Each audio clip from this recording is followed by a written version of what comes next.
Yep. We're in a lineup, Yep. and it's an IMAX, and it's a bad screening, so we saved $20.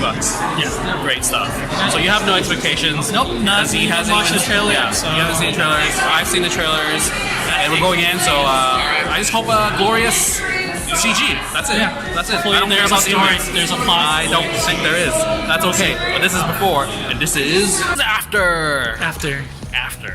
So no expectations. You go first. It's not bad. Like, if you don't think of it as a Toho film, then it's fine as a Hollywood kind of Godzilla portrayal. So Yeah, I think it takes some time getting used to that. Oh right, this movie is humans featuring Godzilla, not Godzilla film. And I think if you accept that, then everything rolls a lot better.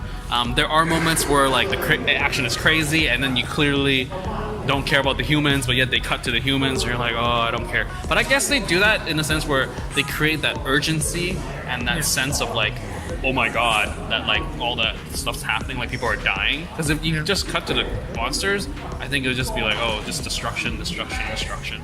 and it gives a sense that the fights do have an impact on humanity, whereas like That's true. Like when you think of Japanese one is just fight, and then like, win. I guess like the closest comparison would be like if you think of Hollywood, like you know, Man of Steel, Avengers. There's no like consequence much in the film, anyways. But I think like this, with having your main characters within the rubble and they could die, and like you know, a lot of red shirt soldiers do die, and so there's like that sense of urgency and like we gotta get things done. What do you think of the acting? Well, some of them you can skip them and doesn't affect too much. Yeah, like for me, I know 11 from Stranger Things. Like it irked me from the get-go when I first saw the trailer that she was just doing her, you know, her like cringe, like just so emoting so much, like overboard, and just a lot of like intense emotions that she just does this for the entire film, and it just feels like her range is this. Like I think she's typecasting herself in these movies. I swear she needs to like do something else and be like, you know, do a humor role maybe in season 3. I don't know, but yeah, like the family, I think it's there. It needs to be there, but the way they portray and execute it was poorly. Like Ryan Chandler, I think that's his name, like the dad, like his character, like there was no setup for his character. He just like, this guy's from Monarch and he hated them and he quit, and now he comes back and then everyone's gonna listen to him. And this is like done in sequences where it's like, you know, military briefings, and he stands up and everyone just looks at him, and I'm like, this is BS. Like no one's gonna care. Yeah, and Ken Watanabe could have had more role, I think. Yeah. There's so much build up about him, but you don't get to see that whole connection between his understanding of the Titans and why it impacted him so much about it. So yeah, definitely. I feel like he got more screen time in the first one because it was him, Bryan Cranston, Aaron Johnson. So there was a lot less people in this movie in the 2014 one. But there's like a crap ton of people in this movie. You have like Ken Watanabe, then you got like Vera Farmiga, and then you got Millie Brown, and then you got the girl, the woman from Shape of Water, and then you have like Zhang Ziyi. And hilariously enough, you found out that she's going to be in Godzilla vs. Kong. Yeah. And I do wonder if her twin's going to come back, because like that was such a random like fact to establish that she's a twin. Yeah. And then like it was a cut. It's like Dr. Lin. They had nothing. Like I thought they forgot and edited out. But then like finally they review who Lin was, and I'm like, what the heck? Like why? Overall, the CG I think was really great. Like the fight sequences where there was no humans involved, so I think like that doesn't pull you out of the immersion, because usually human texture versus CG texture, that usually throws these things off. But it's CG versus CG here, and definitely it was fun times, and it was kind of cool. I mean, I'm not really into the lore of the whole Toho stuff, so it was kind of nice to have some reveals that I didn't know about, like Ghidorah and his origin. That was kind of nice.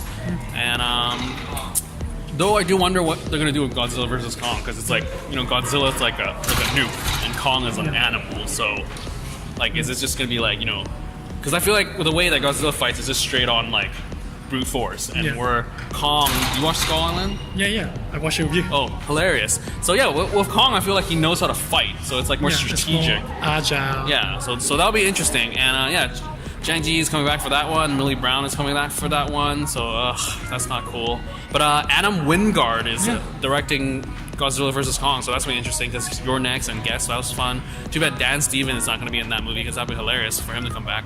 But yeah, overall, like, I don't know, I think you should just go in, like, not expecting too much, just go in knowing that it's going to be more human involved, but I think it was balanced much more than the 2014 one. Yeah. The 2014 one is like, here, let me tease you Godzilla, but then let's go back about all these, really like... full-on fighting. Yeah, and then, like, literally, there was no full-on fighting. Like, it was...